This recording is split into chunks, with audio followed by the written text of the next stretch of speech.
Bonjour à toutes et à tous et bienvenue sur KTB Radio, la radio du peuple. Chaque mardi à 11 h, nous proposons l'émission Le Micro des Artisans, où nous recevons différents artisans pour qu'ils vous fassent partager leurs passions et leurs activités. Dans l'émission d'aujourd'hui, nous recevons sur notre plateau Magali Vigneault, vigneronne et responsable d'exploitation viticole Villa Costebelle à Upex, et Basile, son fils. Et vous êtes dans les Hautes-Alpes. Bonjour. Bonjour. Bonjour Magali, bonjour Basile. Merci d'être parmi nous et d'avoir accepté cette invitation. Alors, avant de rentrer dans ton travail en tant que tel, j'aimerais qu'on fasse un petit historique de ton parcours et ce qui t'a amené à faire ce travail. Alors, de quelle région tu es né? Alors, moi, je suis native d'Upex. Je suis née à Gap, mais je suis dans la région depuis que je suis née. Voilà, je suis installée dans un cadre familial, en fait. C'était les terres de mon père. Donc, j'ai grandi sur cette exploitation. Et toi, tu es né à Upex aussi, c'est ça? Moi, je suis né du côté de Digne, et puis j'ai toujours vécu à Upex aussi. Donc, tu as toujours vécu dans ce monde du vin, c'est ça? Oui, alors, oui et non. C'est-à-dire que jusqu'à l'âge de 4 ans, mon père avait des vignes.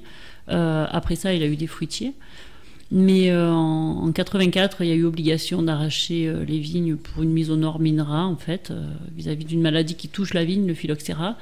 Et à partir de mes 4 ans, j'étais pas dans le monde du vin. J'étais dans le monde agricole, mais pas dans le monde du vin.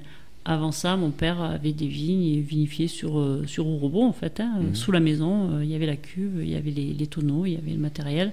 Et moi, je traînais mes savates au milieu de tout le monde. Ensuite, tu as fait des études?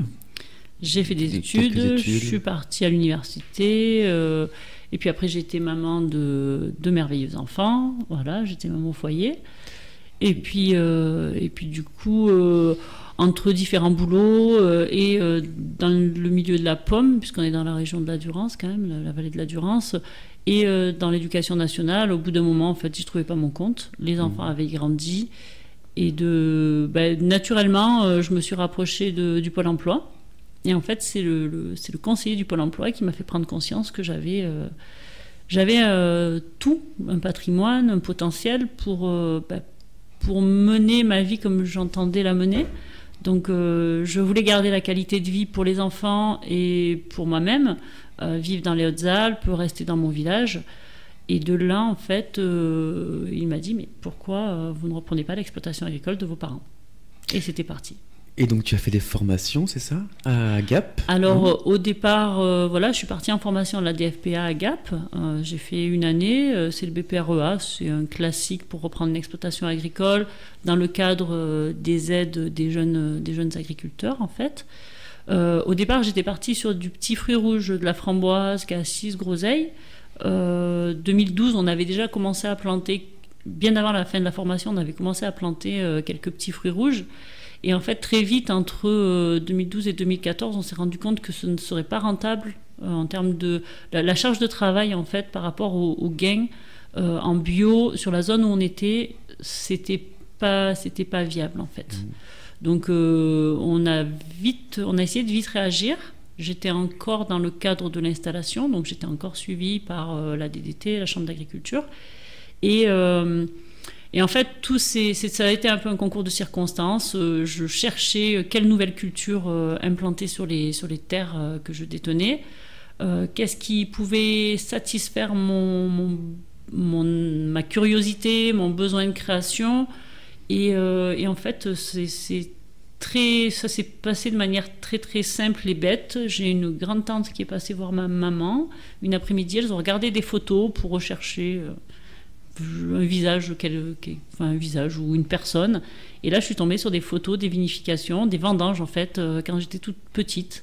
Et une photo m'a particulièrement marquée. J'étais dans la rue en sandales, en t-shirt et peut-être en culotte. J'avais 4 ans. J'étais toute mouillée en train de pleurer. Et là, c'était un moment important, du coup. Et là, ça a été une prise de conscience. C'était viscéral, en fait. J'ai posé la question à ma mère, mais cette photo, je l'ai vue toute mon enfance, en fait, parce que j'ai feuilleté cet album des dizaines de fois. Elle m'avait jamais percutée. Et là, j'étais en recherche, j'étais en attente de quelque chose et c'est venu à moi à ce moment-là. Ce qui était très intéressant, c'est que je comprenais pas la photo, mais je voyais l'environnement. On avait des tonneaux dans la rue, on avait des gens qui lavaient, on avait des bacs à raisins qui traînaient, et moi qui suis là au milieu en train de pleurer, en train de partir en pleurant. Et en fait, j'enquiquinais tout le monde au milieu de ces vendanges, puisque j'étais un bébé de 4 ans au milieu d'adultes qui étaient en train de travailler. Et j'ai un oncle, je ne sais plus lequel, parce que j'étais trop petite, mais qui m'a demandé de surveiller l'eau qui allait jaillir dans le tuyau, qui allait jaillir au bout du tuyau. Et évidemment, une enfant, elle va regarder le bout du tuyau, et l'eau m'a éclaboussée en pleine figure, et c'est là que je me suis vexée, que je suis partie. Donc je suis plus revenue de la journée, a priori. Mais cette photo, en fait, elle a déclenché chez moi une émotion, et elle a surtout déclenché des souvenirs. Je me suis d'un coup remémoré ces ambiances, le travail de mon père, les odeurs de la cave, les odeurs de cuve, les interdictions que j'avais quand j'étais petite, le plaisir que j'avais à descendre justement dans ces endroits interdits où on pouvait soutirer du vin. Je pouvais y aller de temps en temps de manière autorisée avec mon père. Et au début, c'est du jus de raisin qui coule, donc pour une enfant, c'était très curieux d'aller goûter du jus de raisin qui sortait d'un robinet, parce qu'en fait, alors vous pouvez pas l'imaginer, enfin, je vais essayer de vous le faire imaginer, mais on avait une cuve qui était surélevée et une cave qui était enterrée, et en fait, il y avait un lien entre cette cuve et cette cave, et le vin coulait par gravité, de manière à pouvoir remplir les tonneaux qui étaient plus bas. Et c'est vrai que tout ça, c'est des endroits où j'y suis allée toute mon enfance, mais je n'avais plus le souvenir de ce qui s'y était passé, en fait, de tout ce temps de vinification. Il faut bien se dire que le temps des vendanges, c'était un moment heureux, c'était un moment festif, c'était très joyeux. Et en fait, c'est toute cette émotion qui m'est remontée. Et j'ai vraiment fait le lien entre ce que je détenais, donc mes terres, mon patrimoine, mes bâtiments, et ce que je pouvais revivre. Et ça a été la réaction viscérale, c'est ce que j'ai ressenti en fait. Et c'était une évidence, en fait, c'était de la vigne que je devais planter. Je pouvais maîtriser la culture du début et le produit jusqu'à la fin. Donc ça allait contenter mon idée du départ. Quand j'ai planté les petits fruits rouges, c'était ça, c'était planter un fruit, pouvoir le transformer en sorbet, en sirop, en pâte de fruits, en confiture. Faire plaisir aux gens au niveau gustatif, parce que j'aime faire plaisir en termes de cuisine. Et là, en fait, le vin, c'est cette idée, en fait. C'est d'aller jusqu'à la réaction gustative, jusqu'à l'interpellation, on va dire, des papilles. En fait, on va secouer les gens aussi par un produit final. Pour moi, c'était assez important. Donc là, tu te diriges vers le vin. Là, je me dirige vers le vin. Et est-ce que c'est à ce moment-là, parce qu'en préparant l'émission, je ne sais plus si je t'avais posé la question, pardon, si c'était à partir de ce moment-là que tu crées la Villa Costebelle, justement? Alors non, ça a pris quelques temps, parce qu'en fait, d'abord, il y a eu toute la partie d'autorisation, de plantation. On n'était pas sûr de pouvoir planter, parce qu'il faut demander des droits. Alors moi, j'étais encore sur l'ancien système. Ça a pris 2 ans. On a fait notre première cuvée en 2017. Donc 2017, on n'était pas encore... On n'avait pas encore identifié le nom de l'exploitation et en 2018, je fais appel à un jeune graphiste qui avait travaillé pour la distillerie La Chananche dans l'Ubaye, à Méolan-Rével. Et en fait, ce jeune graphiste est venu travailler avec moi sur l'identité visuelle, l'identité tout court en fait de mon chai, de ma cave, de mon exploitation viticole. Tout ça, j'avais pas réfléchi au départ, puisque j'étais pas du tout partie sur de la vigne. Et en fait, pourquoi la Villa Costebelle, si c'est ça la question finalement, comme je disais, villa, je trouvais ça assez sympathique dans l'idée du féminin, parce que domaine, parce que chai, parce que cave, bon, c'était pas très chic déjà, je trouvais. Et au final, la villa qui aurait dû être à Costebelle à une époque, puisque c'était le rêve de mon père que de faire sa maison sur une parcelle qui s'appelle Costebelle, je trouvais que ça finalisait un peu le projet. Alors peut-être qu'un jour il y aura une villa à Costebelle avec la cave, j'en sais rien, je ne sais pas ce que nous réserve l'avenir, mais en tout cas Costebelle c'est un des plus beaux coteaux que j'ai. Il est très très bien exposé, il est harmonieux dans on va dire dans sa végétation. C'est une parcelle de 10 hectares sur laquelle je n'ai pas encore planté de vigne, mais c'est un projet. Et ça fait partie aussi de mon enfance. C'est-à-dire que Costebelle, on va dire, c'est le centre névralgique de l'exploitation. C'est vraiment cette parcelle qui compte. Il y a eu de la vigne, il y a eu des pêchers, il y a eu des pommiers, il y a eu de tout sur cette parcelle. Et il y a un beau rendement. Donc, pourquoi avoir appelé Costebelle ? C'est pour ça, parce qu'en fait, c'est vraiment, pour moi, le cœur de l'exploitation, c'est cette parcelle Costebelle. On va effectuer une première pause musicale. On a parlé justement de la première partie, en première partie de l'historique. En deuxième partie, on va parler de ton activité actuelle. Mais avant, on va écouter une chanson du groupe Elio, avec la chanson de Dry and Beu. Alors c'est pas un groupe, c'est un artiste, qui est seul, indépendant, et qui fait donc sa musique de A à Z, en passant de la prod jusqu'au réglage des intensités des sons. Je me souviens plus trop de comment ça s'appelle ça. Et pourquoi celle-ci et pas une autre ? Pour promouvoir en fait son nouvel album qui sort, donc qui s'appelle BCBG2. Il sort quand du coup l'album ? Il est déjà sorti en fait. Il sort petit à petit par morceau. Et donc voilà, c'était pour promouvoir, pour faire un petit geste envers cet homme qui m'a beaucoup aidé. Je trouve à trouver un petit peu ma voix, moi aussi. D'accord. Et on va écouter tout de suite Elio avec la chanson Dry and Beu, et vous êtes sur KTB Radio.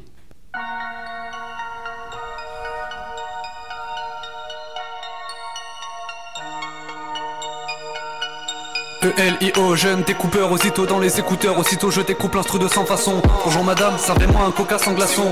Elle me sert sur Instagram, je réponds sans façon. Tu crois que t'existes, mais t'es comme le racisme anti-blanc. Ferme-la gentiment, j'en ai ras-le-bol des gens qui mangent. Je suis dans les sous, avec ou sans blanchiment. Encore une rousse qui veut me prendre par les sentiments. Mais elle était sous bêtement, donc j'ai pas levé ses sous-vêtements. Ça m'a coupé la fin soudainement. Encore une qui croit briser mon cœur malgré les murs de soutènement. Je veux manger des sushis, je veux manger la pasta, mais je peux toujours rêver si je fais pas rentrer la plata. Et je fais pas encore assez rentrer la plata, donc je rêve d'un Vladimir bouddhiste, d'une Angela Rasta. Mais ok, si ces gens de place m'attachent pas, je mettrai pas. Elle veut qu'on se garde, elle veut qu'on se drague un peu. Baby, mon cœur, pour moi tout ça se cache. Elle me sert son cœur, elle veut qu'on se charme un peu. Je suis trop fonce-cache, je trahis peu. Papa a reconnu son fils quand il lui a dit qu'il voulait reprendre la musique. Maman n'a plus reconnu son fils quand il lui a dit qu'il voulait vivre de la musique. J'ai passé toute mon enfance dans les bugs bounty. Ils font ça depuis 10 ans mais ils n'ont pas de bon titre. Un titre bon serait celui d'empereur, mais eux c'est des bouffons, ils prennent aucune ampleur.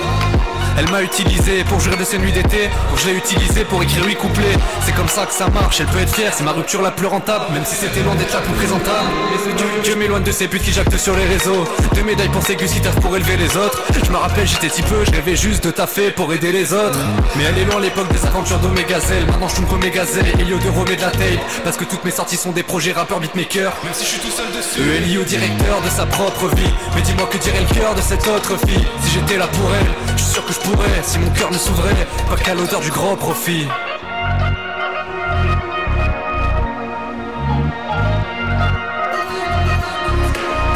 Elle veut qu'on se garde, elle veut qu'on se drague un peu. Baby, mon cœur, pour moi tout ça se cache. Elle me sert son cœur, elle veut qu'on se charme un peu. Je suis trop fonce-cache, je trahis peu. Elle veut qu'on se garde, elle veut qu'on se drague un peu. Baby, mon cœur,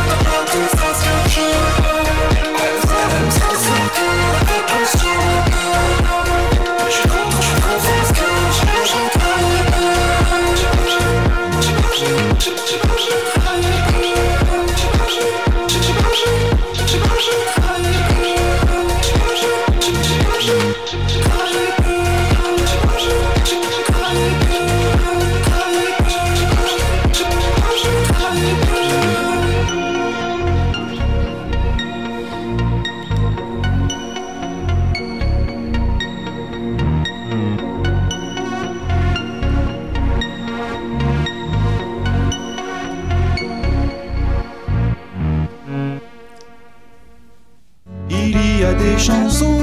Retrouvez-nous tous les mardis à 14h dans l'émission Parlons Musique, un moment intime où des artistes locaux se dévoilent sur leur chemin de vie musical. Ce mardi 21 novembre, nous recevons la talentueuse chanteuse Katika qui va vous enivrer avec sa douce voix.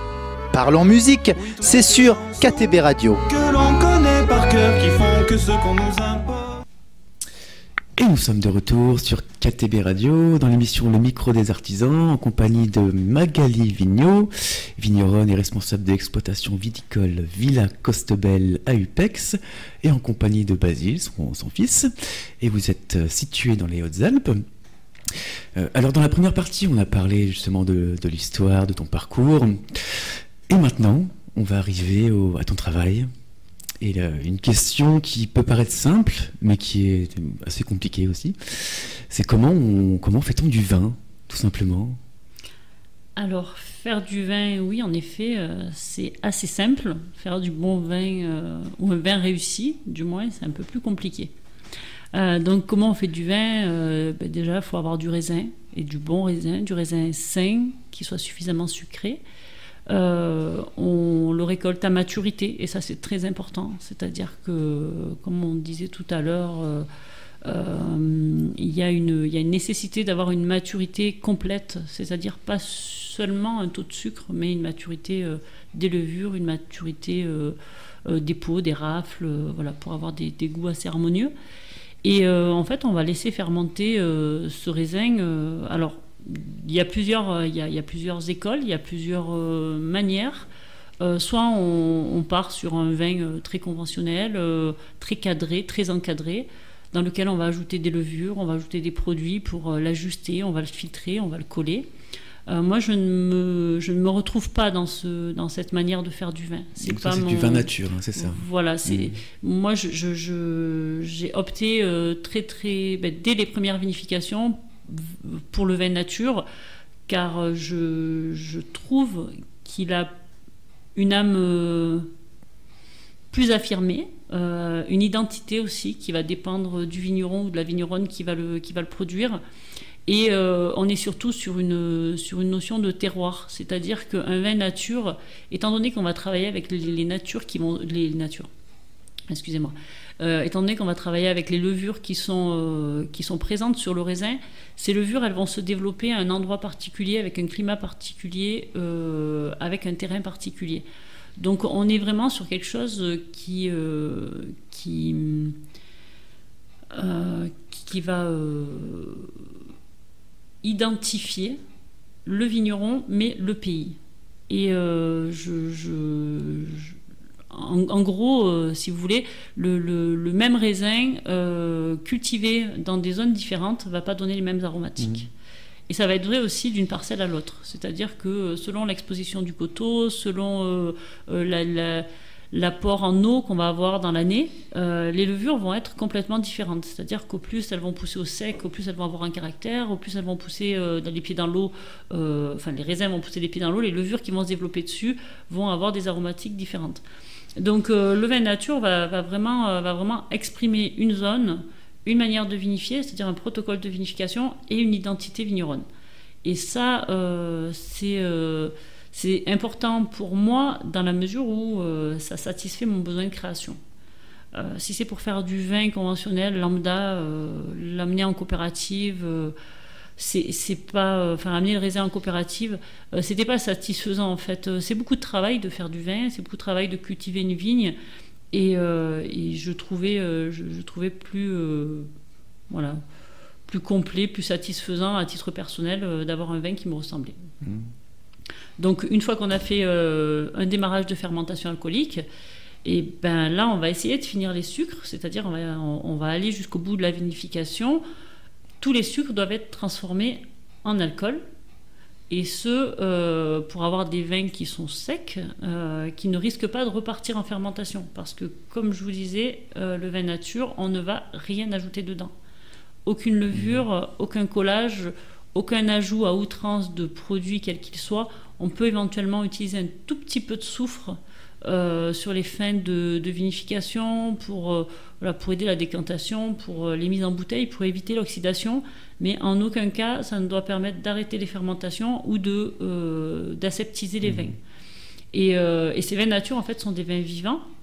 Donc s'il nous reste du sucre, forcément à un moment donné, même dans la bouteille, la fermentation peut repartir et là on se retrouve avec des pétillants. Parfois c'est réussi, parfois c'est catastrophique. On peut imaginer que 1000 ou 2000 bouteilles de vin qui repartent en fermentation dans une cave et 1000 ou 2000 bouchons qui se mettent à sauter sous la pression en fait, du CO2 qui est condensé dans une bouteille, ça peut être compliqué. Donc le vin nature, pas d'ajout, pas de filtration, pas de collage et surtout très peu de soufre. Une fois qu'on a fini en fait, ces fermentations alcooliques, là, on attend que la fermentation malolactique se fasse. C'est ce qui va permettre d'arrondir les vins. Cette fermentation, elle est naturelle. Là, encore une fois, tout est présent dans le raisin pour faire ces fermentations malolactiques. Et en fait, c'est tout simplement des bactéries lactiques qui vont transformer l'acide malique en un acide lactique, qui a un côté un peu plus yaourté, en fait, et qui permet d'avoir une acidité moindre, quelque chose de plus buvable. Donc une fois qu'on a fini cette fermentation malolactique, là on va essayer de stabiliser les vins. Alors il y a des procédés qui sont assez simples. Chez nous, on a l'avantage d'avoir des températures qui descendent assez bas en hiver. Donc on va stabiliser les vins avec le froid. Et après on va les soutirer, on va les nettoyer. Et puis... oui. Ça veut dire quoi la stabilisation ? Ça veut dire qu'on va calmer l'activité des levures. On va aider à la décantation tartrique, donc l'acide tartrique est contenu dans le vin qui parfois, alors ça se voit souvent dans les vins blancs, ou des fois quand on arrive en fin de bouteille, on a une sorte de plaque de tartre, de calcaire, où on a l'impression des fois que c'est du verre, en fait, des particules de verre. Et ça, en fait, ça peut se faire en amont dans les cuves. Donc c'est quelque chose qui va être fait soit de manière... chimique, enfin, je veux dire chimique, mais c'est pas chimique dans le sens où hyper négatif, mais des produits de synthèse qu'on va rajouter dans le vin. On va aider à la précipitation tartrique en conventionnel, on va rajouter un produit. En vin nature, on ne va pas rajouter de produit parce qu'on n'a pas le droit, puis parce que c'est pas l'éthique. Donc là, on va utiliser le froid. Le froid à 1 degré aide cette précipitation. C'est-à-dire que si vous mettez une bouteille de vin dont la malolactique, on peut reprendre.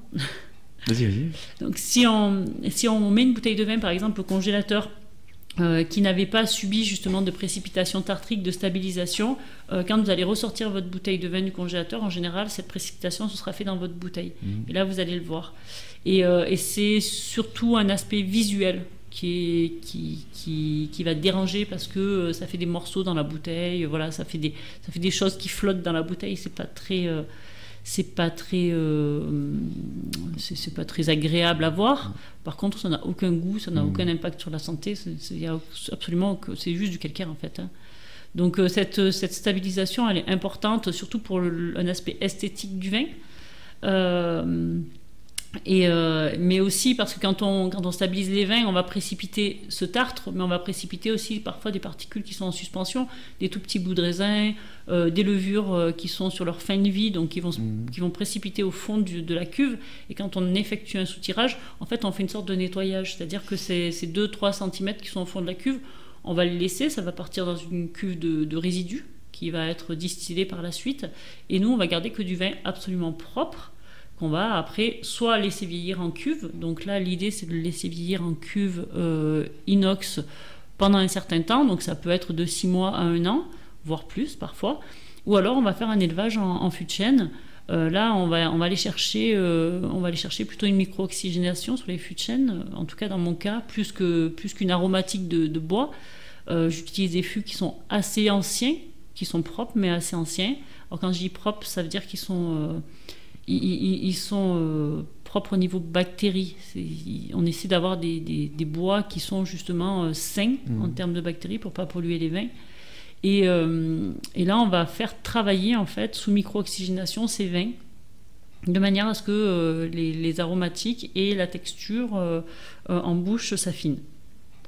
Donc voilà, une fois qu'on a fait ce parcours-là, on fait un choix technique de les laisser 1 an, 2 ans, 10 mois pour certaines cuvées. On peut parler de la cuvée Jeanne Iglaise par exemple, qui elle reste que quelques mois en fût. Et c'est un choix technique pour éviter justement une dégradation d'un vin qui est assez léger, qui est assez fin, jusqu'à 2 ans en cuve pour le vin Centaure, qui lui a une acidité plus prononcée et qui a besoin de travailler plus longtemps en fût. Et donc là, à partir de ce moment, le vin est prêt, c'est ça? Le vin est prêt, alors oui et non. Parce que après ça, excusez-moi. Après ça, une fois qu'on a finalisé notre élevage, que ce soit en cuve ou que ce soit en fût, on va passer à l'étape de mise en bouteille. Et là encore, à chaque fois qu'on manipule le vin, on va le brasser.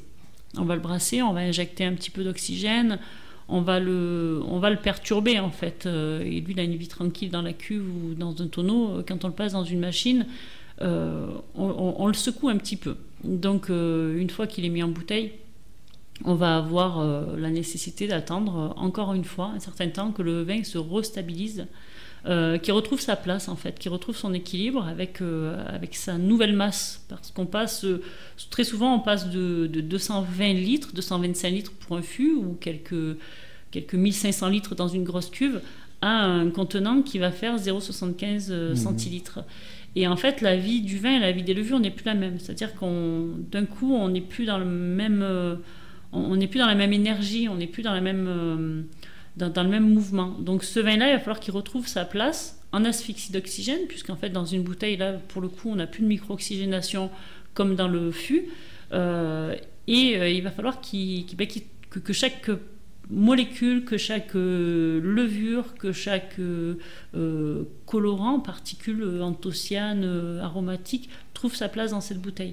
Et là, on a de nouveau une nouvelle étape, c'est-à-dire que le vin va de nouveau modifier sa structure, son équilibre, sa puissance, et ça va reprendre en général, moi je compte 3-4 mois après une mise en bouteille pour que le vin soit de nouveau accessible gustativement parlant.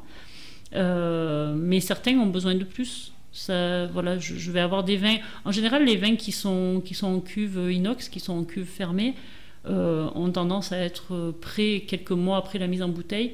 Ceux qui passent du fût à la bouteille, j'ai toujours tendance à conseiller à mes clients d'attendre au moins 8 mois pour la Belle de Mai, qui va évoluer aussi. Alors j'ai observé, je ne sais pas si c'est je ne sais pas si c'est une vérité, en tout cas ce que j'ai observé, c'est que certains cépages évoluent aussi différemment. On va avoir des cépages qui vont être prêts à la dégustation très vite, alors que d'autres vont avoir besoin d'1 an, voire 2 ans de garde en bouteille pour se boire facilement. J'ai fait la différence par exemple entre le Merlot qui, au mois de septembre suivant sa mise en bouteille, c'est-à-dire que si je mets en bouteille en janvier, en septembre suivant, très souvent il a subi une modification avec le temps des vendanges. Tout simplement, comme je disais, ces vins nature sont des vins vivants et, et les levures vont continuer à réagir. Alors, un peu plus lentement, parce que certes, elles sont bloquées au niveau de l'oxygène, mais leurs cycles vont continuer à évoluer au niveau, je ne sais pas si c'est le bon mot, mais au niveau cosmique, entre guillemets, c'est-à-dire que l'influence des lunes, l'influence des saisons va avoir lieu sur la levure, même en bouteille, puisqu'en fait, cette levure, elle est vivante, qu'elle soit dans le champ, qu'elle soit dans le raisin, qu'elle soit dans une bouteille, je suppose que c'est comme ça qu'on peut voir les choses. Faire vieillir un vin, c'est aussi que l'activité dans la bouteille continue. Si le vin était inerte, on n'aurait pas intérêt à faire vieillir un vin 5, 10 ans, 15 ans. Donc c'est bien qu'à un moment donné, il y a des mécanismes, il y a des phénomènes qui agissent sur les levures, qui agissent sur le vin. Et moi, ce que j'ai observé, c'est que les saisons, en fait, les dates de vendange, les dates de débourrement, les dates de floraison ont une action sur les vins en bouteille. Ta machine, comment elle s'appelle? C'est la Girondine, c'est ça? Alors voilà, nous on a une machine assez particulière, une vieille machine de 1964 qu'on est allé chercher à la Lande Fronsac. Donc c'était toute une expédition, puis c'est toute une histoire autour de cette machine, puisque d'abord on était parti à Lourdes chercher les machines. Ah oui, ça a pas fait. C'est pas à côté. Non, c'était pas à côté. On est parti très tôt le matin. On était assez déçus. Finalement, on a pris contact avec la personne qui nous a quasi offert cette machine. L'avantage de cette machine, c'est qu'elle fonctionne sans pompe. Ça va être gravitaire essentiellement. On va surélever notre cuve de vin. Le vin va couler en fait dans cette machine de mise en bouteille et elle va fonctionner avec un système de pompe à vide pour faire les niveaux dans les bouteilles. Mais le vin n'est pas brassé en fait par un mécanisme de pompe. Et ça a un avantage, c'est qu'on va pouvoir conserver le côté, on va conserver en fait le carbone, le CO2 contenu dans le vin. Et ce carbone va avoir un côté conservateur. Donc après là on va partir dans de la chimie et je suis pas assez précise ou je suis pas assez calée là-dessus, mais en gros ce que je constate, c'est qu'au moins un vin est dégazé, au mieux il va se conserver. Donc on aura besoin d'une dose de soufre, de CO2, ce qu'on appelle les sulfites qu'on retrouve dans le vin, moindre dès lors qu'on embouteille un vin qui est un peu plus gazeux. La contrepartie, c'est que les vins nature, très souvent, il faut les ouvrir à l'avance et il ne faut pas hésiter à les carafer ou à les faire décanter en tout cas. Parce que ce CO2 qui est contenu et qui conserve le vin, son avantage c'est sa conservation. D'un autre côté, au niveau gustatif, les gens qui sont hypersensibles au CO2 vont penser qu'il est pétillant. Or, pas du tout. Il a son propre gaz résiduel de la fermentation qui est encore présent. Et bon, c'est l'histoire d'une demi-heure, ouvrir la bouteille une demi-heure avant. Ça permet d'ouvrir les aromatiques en fait, puisqu'une fois que voilà, le CO2 s'est évaporé de cette bouteille, là on peut avoir un accès aux aromatiques par justement l'oxydation du vin qui va amener à nos récepteurs olfactifs toutes ces molécules qui sont finalement des molécules volatiles. Tout est aérien dans le vin. La plupart des sensations passent par le nez et la rétro-olfaction par la bouche, mais c'est quand même par le nez.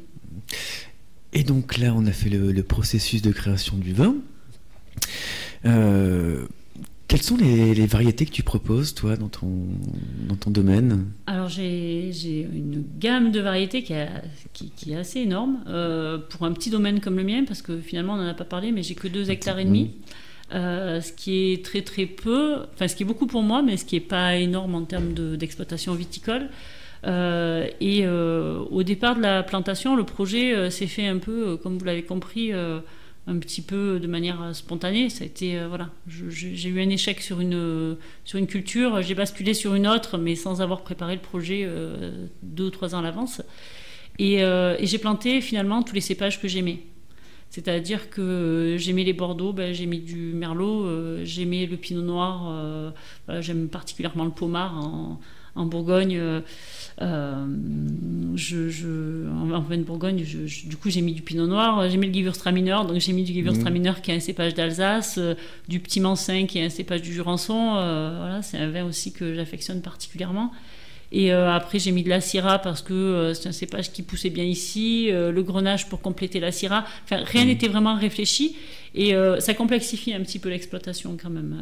C'est-à-dire que le temps des vendanges est long. C'est-à-dire, on commence avec le Pinot Noir début septembre, on finit avec le Petit Mansin. On peut finir au 20 octobre avec le Petit Mansin. Donc pendant 1 mois et demi, en fait, on ramasse du raisin et on vinifie du raisin. Pour une petite exploitation comme ça, c'est voilà, la durée en fait des vinifications est longue et c'est vrai que cette variété par contre de cépages me permet de faire beaucoup de cuvées et des vins qui sont vraiment tous autant différents les uns que les autres parce que l'aromatique de ces raisins est vraiment différente. En fait, avant de planter tous ces raisins, j'avais pas conscience qu'il y avait autant de saveurs et qu'il y avait autant d'aromatiques et que ces aromatiques elles étaient vraiment liées au cépage. Je pensais que les cépages, c'était vraiment qu'une question de région, une question de lieu, mais je ne savais pas, parce que j'avais pas vraiment une culture du vin et de la vinification, je ne savais pas que tous ces cépages avaient vraiment des goûts différents. Tu m'as parlé aussi des noms des cuvées qui ont un rapport avec toi, qui est des noms qui te tiennent à cœur, justement. Est-ce que tu peux nous en dire quelques-uns ? Oui, on va en parler vite fait. Parce que si on commence le pavé des noms de cuvées, on n'a pas fini. Mais l'idée, en fait, c'était de rendre un hommage un peu à toutes les personnes qui m'ont accompagné dans cette aventure. Alors, quand je parle de cette aventure, c'est autant l'aventure de ma naissance jusqu'à aujourd'hui. La JLB, qui était la première cuvée que j'ai créée, C'était en l'honneur de mon père qui a disparu depuis 2003, donc qui n'a même pas su ou connu l'exploitation viticole telle que moi je l'ai créée. Mais l'idée, c'était de faire la première cuvée parce que c'était un épicurien, parce qu'il adorait le vin, parce que pour lui, je crois qu'il n'y avait rien de plus beau que la vinification et que le raisin. Mais au final, cette cuvée, elle lui ressemble aussi. C'est-à-dire que j'ai pas juste mis des noms sur les cuvées. Cette cuvée, elle est droite. Le pinot noir, c'est quelque chose d'assez facile. Mon père était droit. C'était quelqu'un d'assez facile à vivre. Il avait beaucoup d'ambition. Le pinot noir est un cépage ambitieux et il est très qualitatif. Donc cette cuvée, elle lui ressemble vraiment. Après, on peut parler de la Belle de Mai. Donc, pour la Belle de Mai, c'est la cuvée de ma mère qui est née en mai. Donc, je ne suis pas allée chercher bien loin. Ça s'est passé à une époque.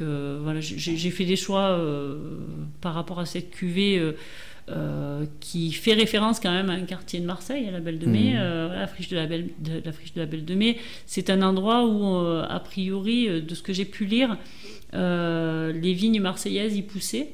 Ça faisait du très bon vin, du vin de caractère, et ce qui est le cas de ma mère en fait, c'est quelqu'un de caractère. On a du merlot et du cabernet sauvignon dedans. Le merlot est en vin de presse uniquement, c'est un vin qui vieillit bien. Donc j'ai attribué cette cuvée parce qu'elle correspondait, le vin correspondait à ma mère et le nom en fait est en lien avec ce qu'elle est.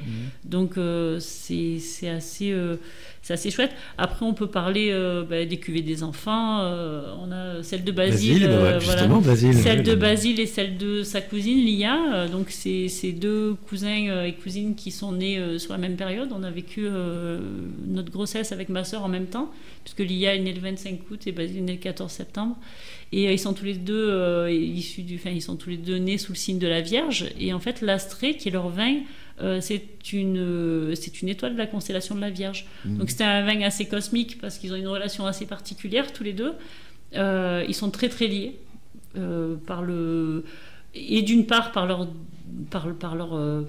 début, par leur démarrage dans la vie. Ils sont nés en même temps, ils ont grandi en même temps, soit chez moi, soit chez ma sœur, soit chez ma mère. Et en fait, ils ont un côté assez résonnant. C'est-à-dire que pendant longtemps, ils étaient tout le temps ensemble, un peu comme des jumeaux quelque part. Et je me suis dit, cette cuvée, elle est nature, elle est cosmique, elle leur appartient en fait. Donc c'est un vin nature sans soufre ajouté, celui-là. Il est sur une base de merlot, cabernet... Il est sur une base de merlot en macération carbonique. Donc c'est aussi un autre protocole de vinification que j'utilise. Et ça fait un vin très très particulier, parce que c'est des enfants assez particuliers. Et je vois que tu as ramené une bouteille. Et celle que j'ai amenée, c'est le Rituel. Le Rituel, c'est donc son étiquette est bleu et jaune. Alors la couleur aussi des étiquettes est assez importante.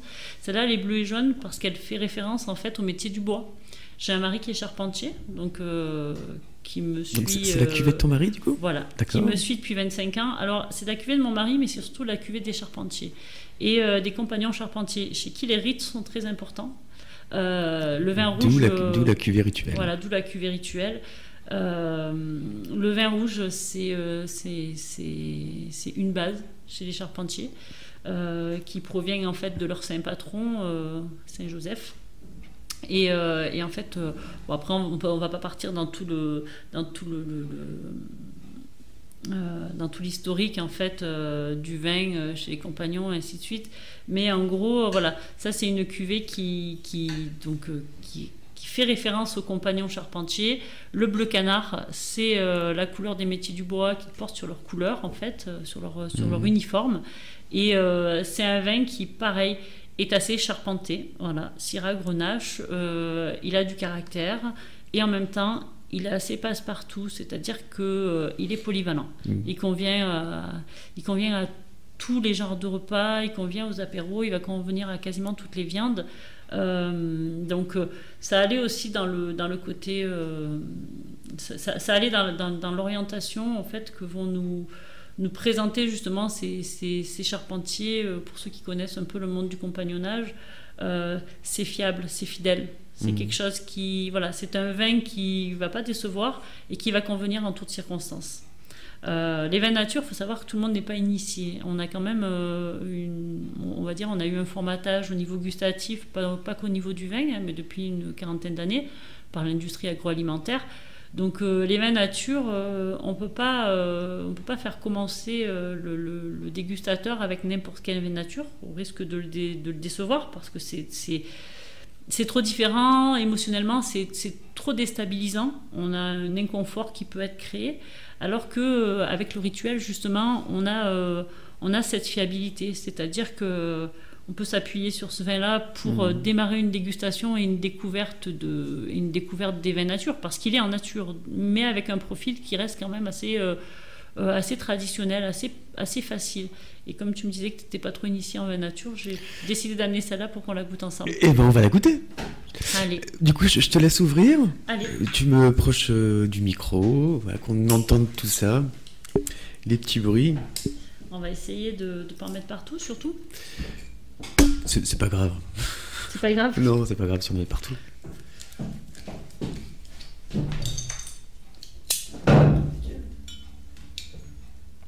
T'as coupé ?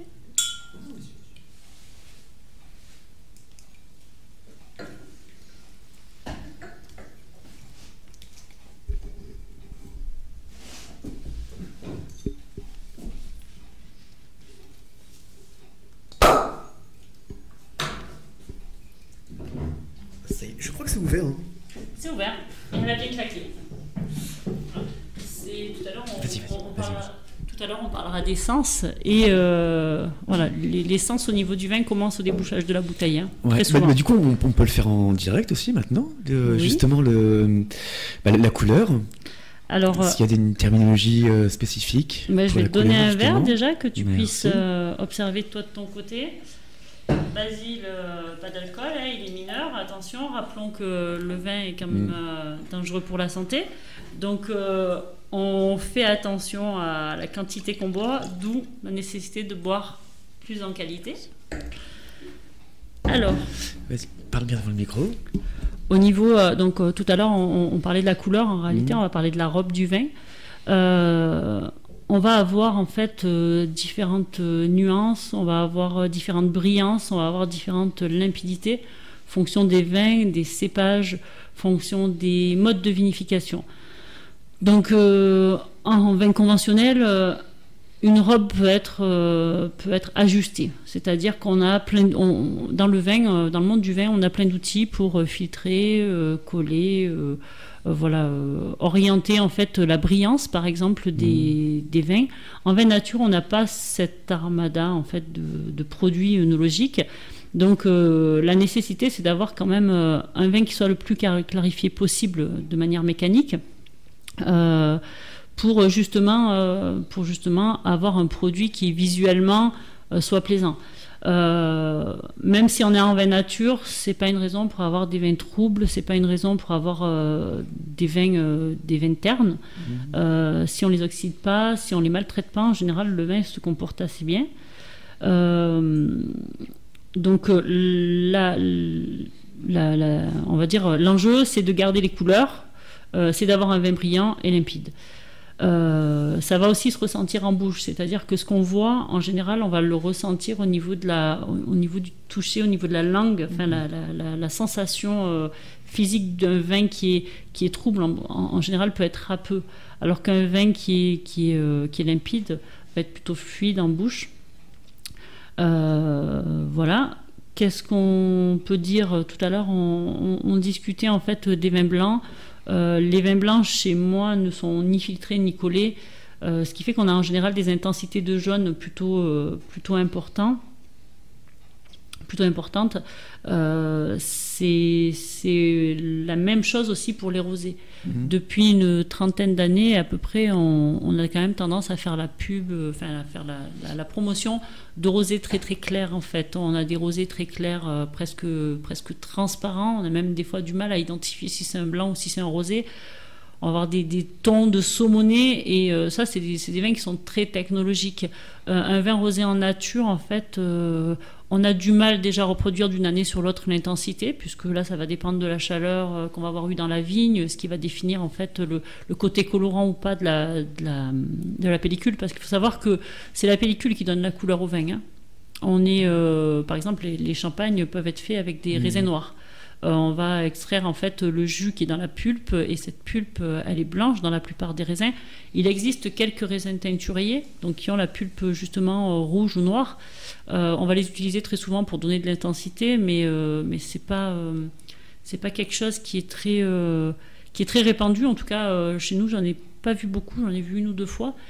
Donc ces couleurs, en fait, elles vont donner l'aromatique aussi. Donc quand on filtre un vin pour lui donner un aspect visuel, en général on perd en aromatique et on perd en gustatif, ce qui je trouve est dommage, puisqu'en fait on s'en fiche un peu de boire une couleur, on est plutôt sur voilà, une sensation gustative quand on boit ou quand on mange.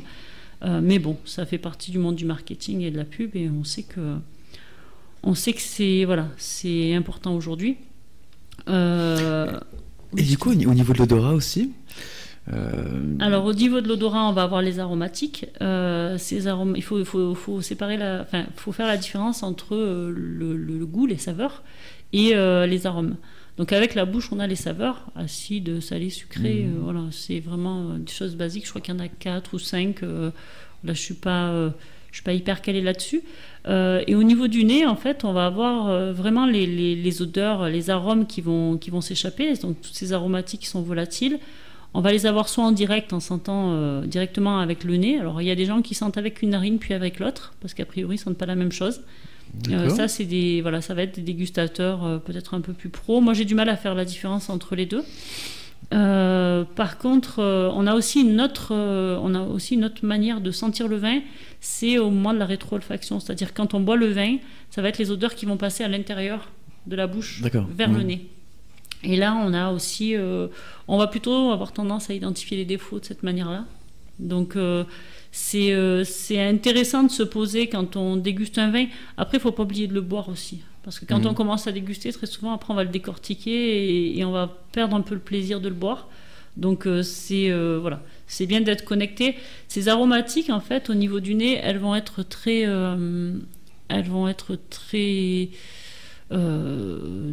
différentes d'une personne à l'autre. On n'a pas tous les mêmes références en termes d'alimentation, en termes d'aromatiques, parce que tout simplement, un enfant qui a grandi sur Paris toute sa vie, qui a mangé du fruit, du fruit, on va dire, pas forcément cueilli à point, pas forcément conservé dans les meilleures conditions, va avoir des références aromatiques différentes de l'enfant qui a grandi, par exemple, à Perpignan, au milieu des vignes, au milieu des vergers d'abricots sur lesquels il a pu ramasser, par exemple, un fruit frais, un fruit mûr à point. Et c'est là encore où il faut... moi, je trouve que c'est très délicat quand on voit des comités qui vont juger des vins, parce qu'on va vous dire, ah bah là, c'est une aromatique de fraise, là, c'est une aromatique de cassis. Ben, en fait, tout dépend de la référence de cassis que vous avez. Si c'est un parfum, de synthèse, ou est-ce que c'est le vrai cassis quand on le mange dans la confiture, ou quand on met le nez au-dessus d'un plant de cassis. Donc, les aromatiques, en fait, très souvent, je dis aux gens, oui, c'est bien d'identifier certains trucs. On va identifier l'agrume, on va identifier le réglisse, on va identifier... Enfin, il y a plein de choses à identifier dans les aromatiques. Mais encore une fois, c'est est-ce que ça nous plaît ou est-ce que ça nous plaît pas? Est-ce qu'on est connecté à ce qu'on sent? Est-ce que ça nous envoie de bonnes vibrations, ces odeurs? Ou est-ce que c'est quelque chose qui nous déplaît? Et je crois que c'est là où, tout à l'heure, quand je disais, il ne faut pas oublier de le boire, c'est qu'est-ce que ça fait chez nous? Pas juste être déconnecté du produit, pas juste être coupé du produit et de notre ressenti en même temps. Donc oui, on peut sentir plein de choses au niveau du nez. Là, on a un petit goût de bois, on a un côté assez végétal sur la syrah. Chez moi, les syrahs sont assez... parce que là, on est sur un syrah grenache. Les syrahs sont assez jeunes et légères.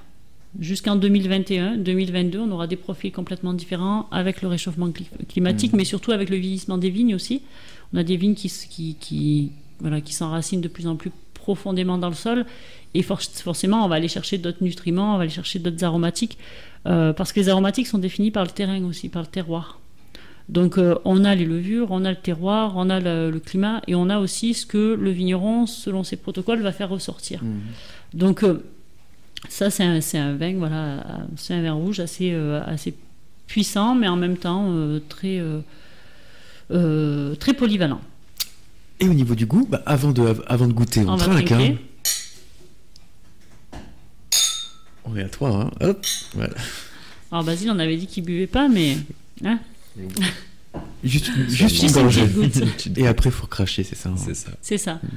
Évidemment. Il n'y a pas de... On n'a pas pris de crachoir. J'ai mes mains, si tu veux. Ça risque de faire brouillon. Mais voilà, là, c'est quelque chose d'assez léger, finalement. Ça va être un vin qui va se boire de manière assez simple. Je ne sais pas comment tu le trouves. Est-ce que ça te plaît? Est-ce que ça te plaît pas? Qu'est-ce que tu ressens? Alors du coup, il y a alors je sais pas comment on dit ça dans le domaine du vin, mais il y a un arrière, quelque chose qui est en arrière justement. Il y a une sorte de couleur, une couleur du goût qui vient en arrière. Alors, je vais reprendre une gorgée. Allez, reprends une gorgée. Alors la différence avec les vins conventionnels, très, très certainement, de ce que tu as pu boire, c'est que n'étant pas filtré, en fait, ces aromatiques et ces goûts sont très longs en bouche. C'est ça. En fait, c'est exactement ça, en fait. Ouais. On a une matière qui va rester, parce qu'en fait, c'est ça, quand je t'ai dit l'arrière, c'est ça. Ouais. On n'a pas éliminé, on n'a rien éliminé dans ce vin. Donc en fait, c'est déjà un aliment avant d'être une boisson, puisque à l'intérieur il y a des nutriments, il y a des vitamines, j'imagine qu'il doit y avoir, il y a de l'alcool aussi évidemment. Donc c'est vraiment à considérer comme quelque chose de complet. Et je trouve qu'il y a plus de caractère aussi. Il y a beaucoup plus de caractère. Il y a surtout une identité. C'est-à-dire que ma ligne de vinification, on va dire qu'elle est la même sur tous mes vins, elle ressort. Très souvent, moi, je travaille un peu plus au nez qu'en bouche. Voilà, j'ai peut-être une fâcheuse habitude à être plus portée sur les odeurs que sur les goûts. Ce qui ressort très souvent au moment des dégustations. Hein. Quand je fais des dégustations, les gens ont tendance à me dire voilà, mais les aromatiques, elles sont très puissantes au nez. On a du ressenti en bouche, mais qui n'est pas forcément en lien avec ce qu'on a senti au nez. Ça, c'est quelque chose qui ressort très souvent des dégustations. Est-ce que c'est bien, est-ce que c'est pas bien, j'en sais rien. Les gens en général ont l'air contents, donc je suppose que c'est bien. Il est très bon, hein, je confirme, voilà. Il est très bon. Encore une fois, le vin, c'est très très personnel, c'est-à-dire que, et heureusement, il y a des gens qui vont aimer tel type de vin, d'autres vont aimer tel genre de vin, et heureusement, ça fait qu'il faut de tout pour faire un monde, donc moi j'ai une gamme de bouteilles qui est tellement large que c'est très très rare que quelqu'un n'y trouve pas son bonheur. Alors ceux qui n'aiment pas du tout les cépages type Syrah, Grenache vont plutôt apprécier les pinots noirs. Ceux qui n'aiment pas les pinots noirs et qui aiment les vins beaucoup plus puissants et plus tanins vont partir sur le Merlot, Cabernet Sauvignon. Et après on a des vins qui ont été créés sur demande, donc on peut aussi s'adapter en fait aux gens qui ont une attente particulière d'un vin. Voilà. C'est assez intéressant justement ce monde de la vinification, parce que finalement il y a mon ressenti, il y a ma perception des choses, mais une cave c'est fait pour être ouvert, c'est-à-dire que j'ai des restaurateurs qui viennent au moment des vinifications, au moment des soutirages, et de temps en temps avec un produit que moi j'aurais pas forcément mis en avant ou qui me déplaît, et ça m'est arrivé 2-3 fois, la personne vient et me dit ah non mais ça c'est juste merveilleux. Alors je fais référence par exemple à un vin qui s'appelle le Suprême 10, c'est sur une base de petit mancin, donc c'est vraiment l'équivalent d'un jurançon sec. Et en fait le petit mancin a cette particularité d'être très acide. C'est un raisin très acide. D'ailleurs dans le sud-ouest il est souvent vinifié avec du sucre résiduel pour couvrir un peu cette acidité. Et en vin nature, comme je disais, pas de sucre résiduel. Du coup on s'est retrouvé avec un vin qui avait une attaque très franche. C'était très tonique en bouche. Et j'étais assez déçue parce que mon projet, c'était pas ça. Et à ce moment-là, encore une fois, comme une petite étoile qui tombe du ciel, j'ai un bon restaurateur qui passe et qui me dit « Ah mais ça c'est merveilleux, je sais ce que je vais en faire ». Et avec ce produit-là, il a fait une glace, il a fait un granité en fait. Alors et ça a permis aux gens de le goûter en fait. Et je continue de le vinifier en sec quand je peux. Il y a des années où les sucres ne se finissent pas, mais ça c'est un autre souci. Et en fait, il propose ce granité de Petit Mansin au milieu de son menu prestige en trou normand. C'est-à-dire qu'il a remplacé sa glace à la poire avec la poire William qui servait jusqu'à présent pour mettre en fait ce granité à base de Petit Mansin parce que justement il y avait une aromatique qui était très très puissante et très longue en bouche et lui il en a fait quelque chose d'alternatif. Et ça c'est intéressant de travailler avec les autres parce qu'en fait très souvent quand on est vinificateur, quand on est vigneron, on va travailler selon nos goûts mais en oubliant un petit peu de considérer ce que les autres peuvent apprécier. Et ces gens qui passent à la cave en fait vont nous faire reprendre conscience en fait que nos goûts ne sont pas forcément les leurs et que les leurs ne sont pas forcément les nôtres et que même si un produit nous paraît inadapté, il peut être adapté pour une autre utilisation ou il peut être adapté pour un autre palais en fait. Et tu travailles toute seule? Je travaille toute seule avec de l'entraide familiale et agricole. Donc, comme je disais, j'ai une toute petite exploitation, 2,5 hectares, c'est gérable à taille humaine et à taille féminine. Après, ceci dit, il y a des moments clés où j'ai vraiment besoin d'un coup de pouce, j'ai vraiment besoin d'un coup de main. Donc, ça va être essentiellement les vendanges, où là, j'ai besoin de bras. En fait, on fait des vendanges on a beaucoup de cépages, donc on fait plusieurs petites sessions de vendanges, mais c'est pas des vendanges qui permettrait, qui m'autoriserait à faire appel à une équipe de vendangeurs parce que tout simplement je peux pas les délocaliser quand ils sont en vendange en Bourgogne ou dans le Bordelais, je peux pas les délocaliser pour 3-4 heures de boulot. À savoir qu'un cépage quand on le ramasse, faut le ramasser d'un trait. C'est-à-dire que moi j'ai que des petites cuvées, j'ai des micro cuvées, donc je peux pas me permettre de ramasser un cépage de 700 ou 800 pieds en 2 ou 3 jours. Si je le faisais toute seule, c'est le temps que ça me prendrait. Donc là, en général, on fait des vendanges festives, vendanges ce qu'on appelle touristiques aussi. L'idée, c'est d'inviter des amis, des clients ou des gens qui nous ont demandé, qui sont intéressés pour faire les vendanges, sur une demi-journée en général. Ça commence à 8h, ça finit à midi. Et après, en contrepartie, on a toute une... On a toute une journée qui va s'articuler autour du vin. Donc, on va commencer par le petit-déj, en général, dans le champ. À 10h, on va avoir le casse-croûte. Donc, on va déjà commencer par goûter les cuvées. À midi et demi, 13h, on va faire un repas qui va être cuisiné par ma mère, en général. Donc, elle fait à manger pour tout le monde. On va goûter, on va faire découvrir nos cuvées. On va faire découvrir aussi les cuvées des collègues qui sont en vin nature. Et tout au long de la journée, il va y avoir un côté très pédagogique, c'est-à-dire que je vais accompagner les gens au fur et à mesure dans pourquoi on ramasse cette grappe, pourquoi on la ramasse pas, qu'est-ce que c'est que la rafle, qu'est-ce que c'est qu'une épinette, qu'est-ce que c'est qu'une cuve, qu'est-ce que c'est que les rafloirs. Donc je vais leur montrer un petit peu tout le travail qui s'articule autour du vin, autour de la vendange.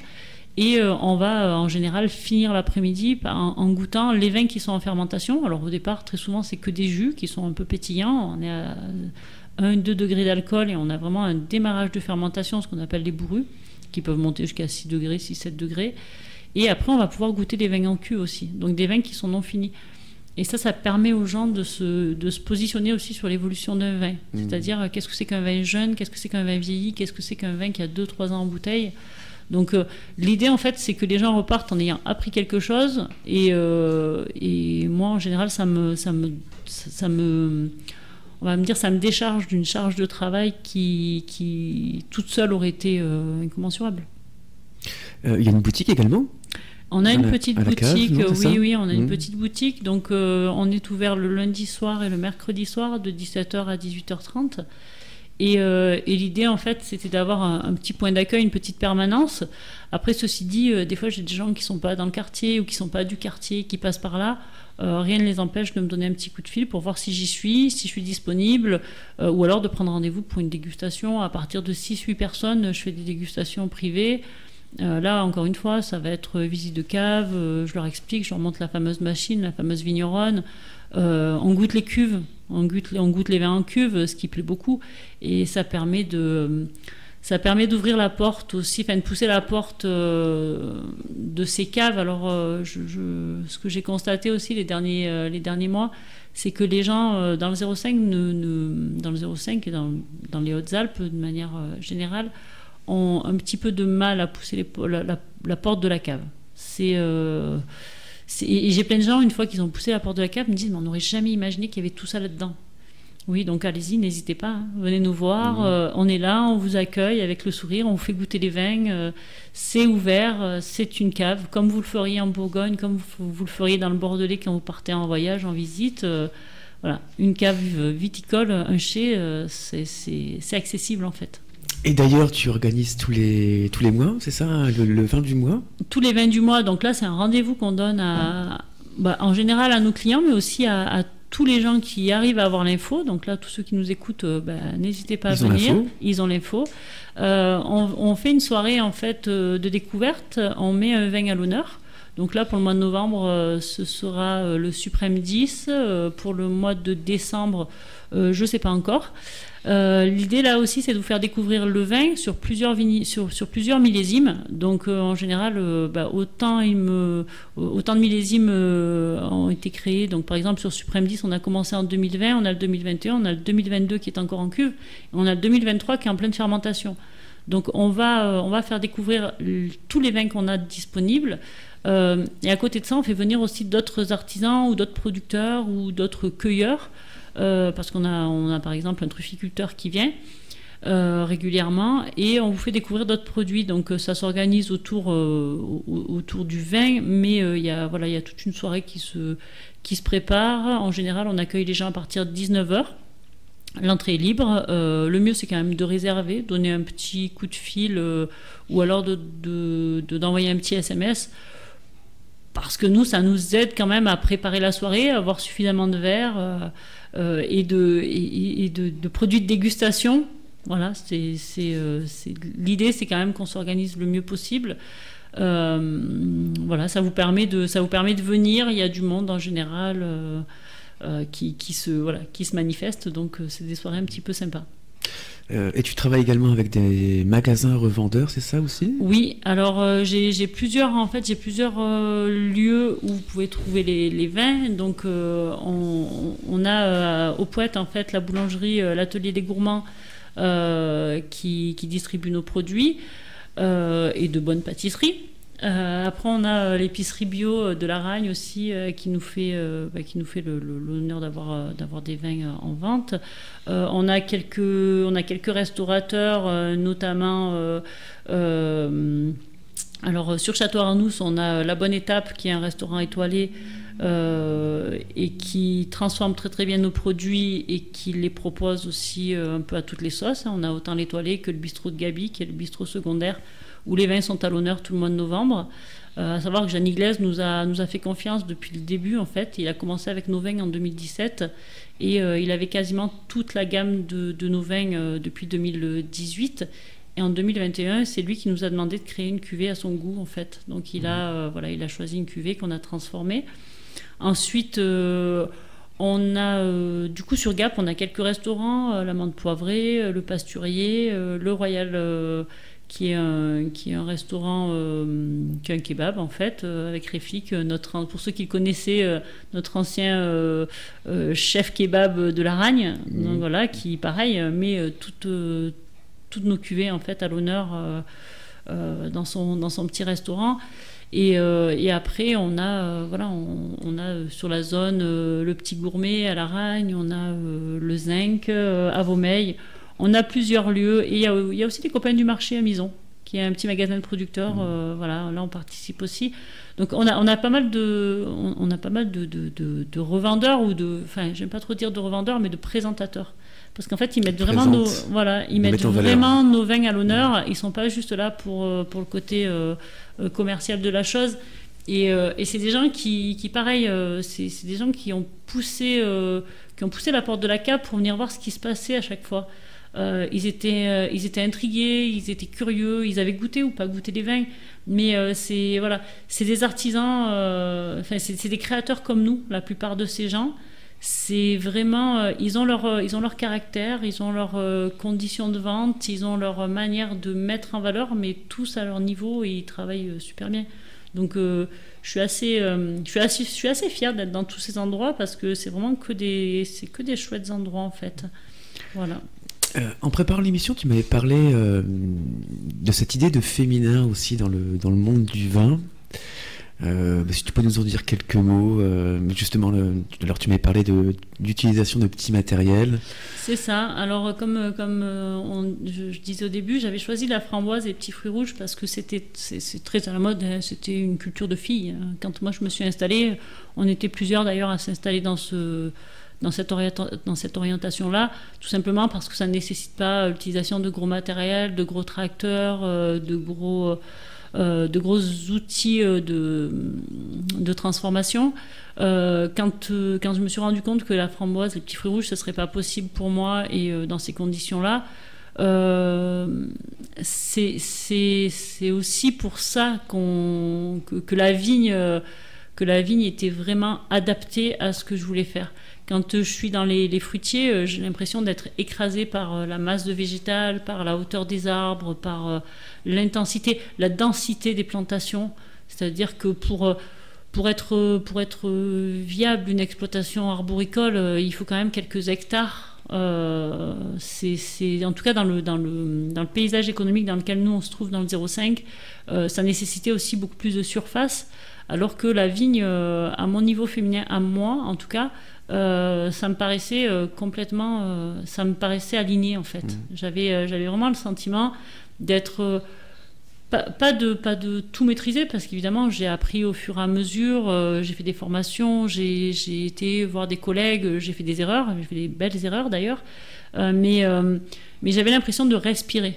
Et je pense que c'était ma condition féminine qui nécessitait ce genre de plantation assez basse avec un végétal sur lequel on peut quand même avoir un contrôle aussi chaque année, c'est-à-dire qu'on repart toujours, pas à zéro je dirais, mais on taille assez sévèrement la vigne, donc on remet tout à plat, on remet tout net chaque année, et ça c'était un besoin que moi j'avais, et je pense est-ce que c'est une vigne est-ce que c'est une culture qui demande plus de finesse, je sais pas. Je me dis que voilà, le vin c'est un produit noble, c'est un produit fragile. Ça me correspondait peut-être un peu plus. Voilà, que l'arbo en plus, il y avait ce côté où la finalité, j'avais pas la maîtrise du produit final. On vend un fruit et puis après ça, c'est fini. Alors que là, on voit en fait si notre travail au départ a été suffisamment bon, parce que finalement, si le produit final il n'est pas bon, c'est que le travail au début il va pas. Si sur un fruit, on pourrait aussi, c'est peut-être un peu stupide ce que je dis. On pourrait voir si un fruit est bon, c'est que le travail au départ est bon. Mais non, c'est assez incomplet en fait. Donc là, la vigne, ça me paraissait aussi très complet et voilà, peut-être que je suis un peu dictatrice dans l'âme et que j'avais besoin de maîtriser tout ça du début à la fin. Alors on va écouter la deuxième chanson que tu as choisie pour cette émission, Magali. Alors tu as choisi Boire un canon, c'est sauver un vigneron. Oui. Du groupe Oiseau, c'est un groupe. Oiseau, c'est un groupe. Pourquoi? Alors c'est un groupe. Alors je connaissais pas du tout en fait. C'est en recherchant il y a quelques jours que je suis tombée dessus. Et déjà, je trouvais ça assez joyeux. Donc, vu les circonstances actuelles dans lesquelles le monde évolue, ça fera du bien un petit peu d'avoir un air entraînant. Après, j'aime beaucoup l'accordéon qu'il y a derrière et tous les instruments qui sont utilisés. Les clips sont assez marrants. C'est très léger, voilà. J'avais besoin de légèreté, donc et puis c'était à propos. Et donc un peu de légèreté avec la chanson Boire un canon, c'est sauver un vigneron du groupe Oiseau. Vous êtes sur KTB Radio. Cette année-là. Tous les samedis à 20h, retrouvez Bruno Rostand dans l'émission Cette année-là. Chaque samedi, Bruno Rostand vous fera remonter le temps en retraçant les grands événements d'une année particulière. Cette année-là, c'est tous les samedis à 20h sur KTB Radio.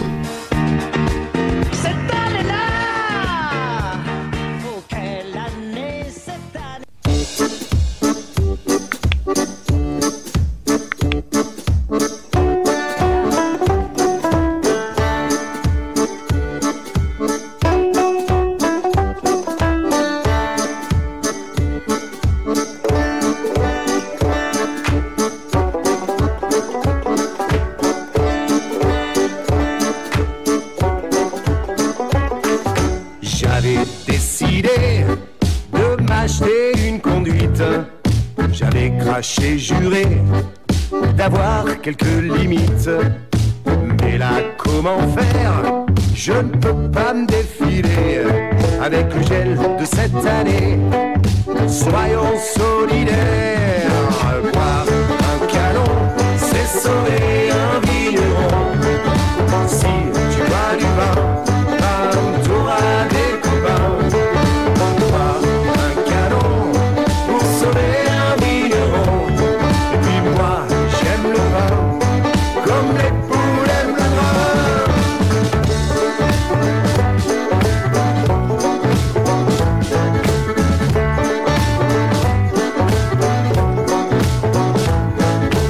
Le ciel comme un chapeau, ça te remplit un tonneau. Tonnerre en février, les fûts sont bons pour le fumier. Les hommes de la vigne, tu peux traquer leurs copines, mais ne leur dis jamais que leur pinard est mauvais. Un canon, c'est sauver un vigneron. Si tu bois du vin, t'auras des copains. Boire un canon pour sauver un vigneron. Et puis moi, j'aime le vin comme les poules aiment le grain.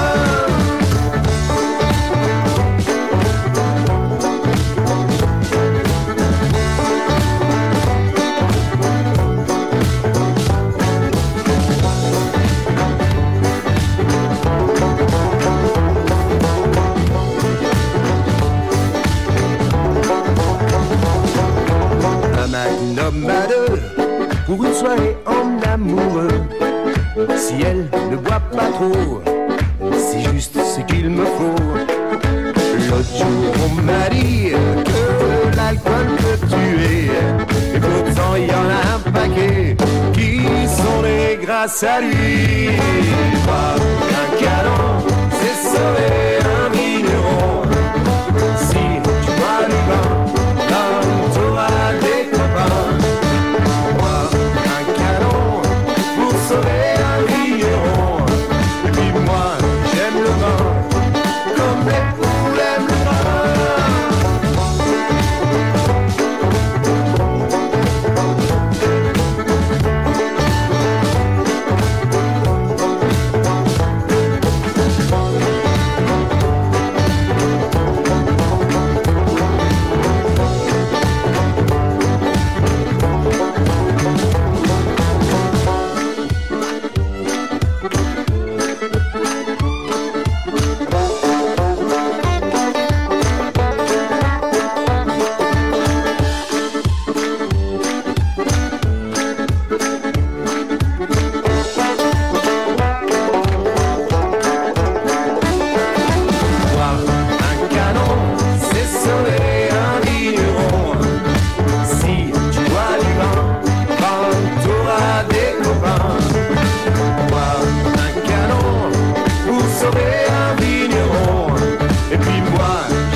Et nous sommes de retour sur KTB Radio dans l'émission Le Micro des Artisans en compagnie de Magali Vigneault, vigneronne, responsable de l'exploitation viticole Villa Costebelle, Apex et de Basile.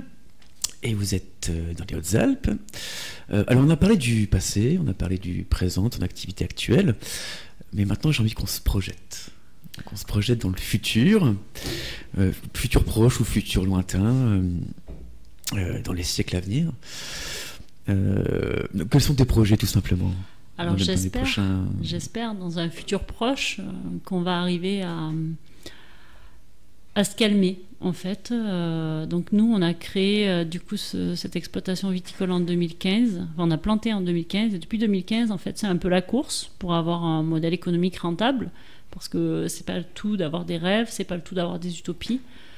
C'est pas le tout d'avoir une éthique, mais on est quand même dans un monde où il faut que financièrement on paye les charges, on paye les droits, voilà. Donc jusqu'à présent on était vraiment dans une course un petit peu à la construction économique de cette exploitation. J'espère que dans un futur proche, je vais pouvoir devenir paysanne, c'est-à-dire plus être responsable d'exploitation agricole, ne plus exploiter la terre, la mener, la chérir, l'organiser, la protéger. Et ça, c'est le rôle du paysan, en fait. L'exploitant, lui, il va juste vouloir gagner. Et ça me déplaît.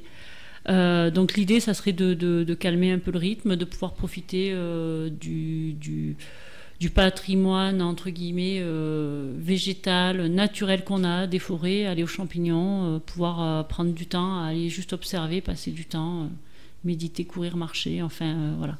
Avoir une vie un peu plus normale, un peu plus saine. Il y a une personne qui est en train d'écrire un livre aussi ? Oui, alors du coup, Fabienne de Vulmé, là, qui était d'abord une cliente et qui finalement s'est prise de passion pour mon exploitation, pour mon discours, m'a proposé en 2022 ou en début 2022 de faire un petit fascicule, en fait, de faire un tout petit livre qui expliquait justement tout ce qu'on vient de se dire.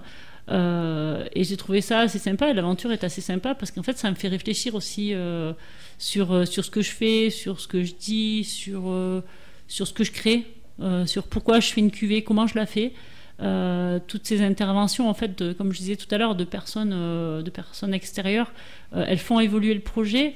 Et en fait, c'est des moments qui m'obligent aussi à redescendre du rythme travail, comme dirait un Parisien ou un Lyonnais, je sais pas, boulot, métro, dodo, enfin voilà. Et quelque part, c'est un peu dommage que dans l'environnement, avec la qualité de vie qu'on a dans le 05, la plupart des agriculteurs ou des gens qui s'installent, on soit toujours autant soumis en fait à un rythme frénétique, je ne sais même pas comment on dit. Effréné d'activité, de besoins. Alors le pire, c'est que parfois on pourrait s'arrêter, mais on se remet toujours un projet sur le dos. Et on n'arrive jamais à profiter vraiment de ce qu'on a. Donc l'instant présent, comme on en parlait justement, ça serait de pouvoir se poser, de pouvoir faire moins, mais peut-être mieux. Je n'ai pas parlé de la présence animale sur l'exploitation, mais on a des ânes. Voilà, au départ, on en avait 2, et puis finalement... Il y en a 5 là maintenant. Voilà, 2 qui étaient censés ne pas se reproduire. Et petit à petit, en fait, on s'est retrouvé avec 5. Et l'idée, ça serait là de travailler justement avec l'animal, d'avoir peut-être la possibilité, le temps, la connaissance pour faire de l'attraction animale. On les met déjà pour prétailler les vignes, on les utilise pour dégager et ouvrir le milieu, pour éviter que ça s'embroussaille, parce qu'on a quelques hectares et c'est compliqué. C'est compliqué et c'est assez dommageable, je trouve, de passer avec des engins mécaniques en permanence, alors que la présence animale peut faire le travail. Donc voilà, l'idée, ça serait d'arriver justement à se recentrer un petit peu sur nous-mêmes et l'importance que ce projet a depuis le début. Au départ, c'était un projet de vie, c'était la volonté de garder ce lien à la terre. Je me vois vraiment, alors pas forcément comme détentrice de la terre, c'est-à-dire que, on verra après avec Basile ce qu'il en pense, mais que ce soit un de mes enfants ou pas un de mes enfants qui reprennent, derrière, j'ai vraiment envie que cette terre, elle soit préservée. Donc, je pense qu'au moins on a de temps pour préserver la terre, au plus on le payera plus tard. Et en fait, il y a ces deux mondes qui s'opposent, c'est-à-dire un monde économique là où on a toujours besoin de faire rentrer de l'argent pour en fait pour coller au système et la volonté de ce qu'on aimerait faire si on avait plus de temps sur place, si on avait moins ce besoin, moins cette inquiétude en fait financière en permanence. Donc voilà, le projet c'est vraiment ça, c'est se recentrer, savoir pourquoi on est resté ici, pourquoi j'ai fait le choix de reprendre les parcelles, pourquoi j'ai abandonné mes idées professionnelles de base qui étaient plutôt le commerce international avec le voyage, avec une autre ouverture sur le monde. Donc j'aimerais là rapidement et dans un futur assez proche pouvoir me reposer sur justement sur cette cette exploitation qui est quand même un joli lieu. Voilà ce que j'aimerais faire. Et donc tu es responsable d'exploitation. Ton fils Basile est à côté. Donc voilà, c'est ton fils. Et Basile, toi, est-ce que tu as cette envie déjà peut-être de te diriger vers ce monde du vin aussi? J'ai pas forcément cette envie-là. Je vais laisser ce rêve à mes parents. Mais je préférerais m'orienter plus vers l'audiovisuel. Mais après, je retrouve quand même ma mère dans ce qu'elle dit, quand elle dit qu'il faut préserver la terre et revenir peut-être sur un mode de vie plus sain, en fait, que ce mode de vie commercial et effréné, constant. Mais non, moi je m'oriente pas vers l'agriculture pour le moment. Pour le moment. Comment on peut te contacter? Alors, si on a une idée, une proposition, une question. Mon mode de communication privilégié, c'est quand même le téléphone.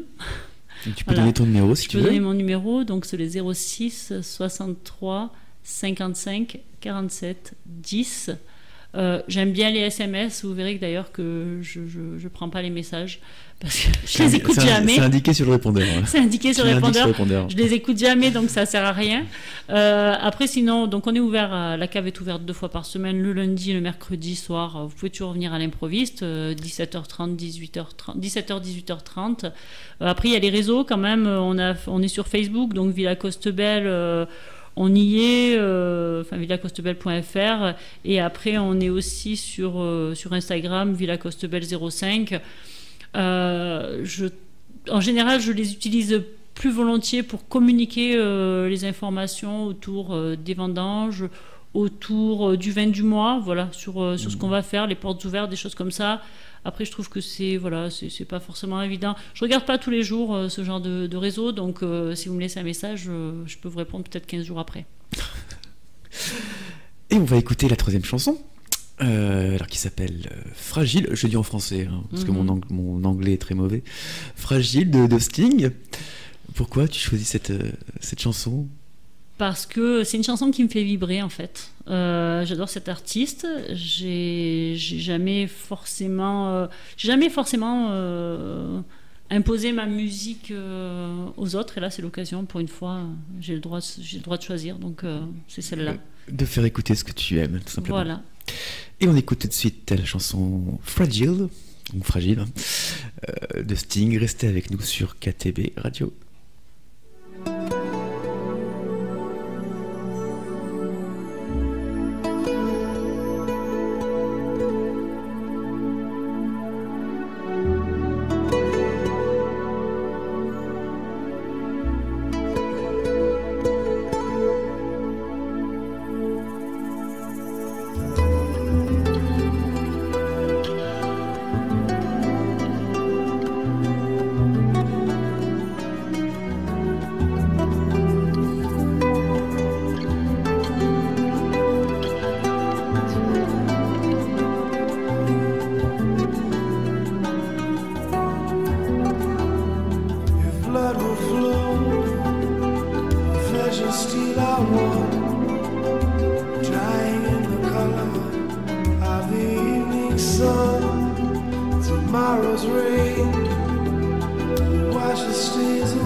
voilà, nous arrivons au terme de cette émission. Merci à Magali Vigneault et Basile d'avoir participé à cette émission, de nous avoir transmis ta passion du vin et ton activité.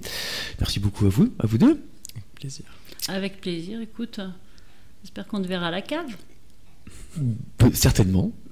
Cette fois-ci, c'est nous qui allons mener la danse. C'est pour ça, ce sera différent. Oui. Là, tu nous as imposé tes micros, tes casques. Nous, on va te faire boire. Ah ouais, t'inquiète pas, j'ai l'habitude de ça.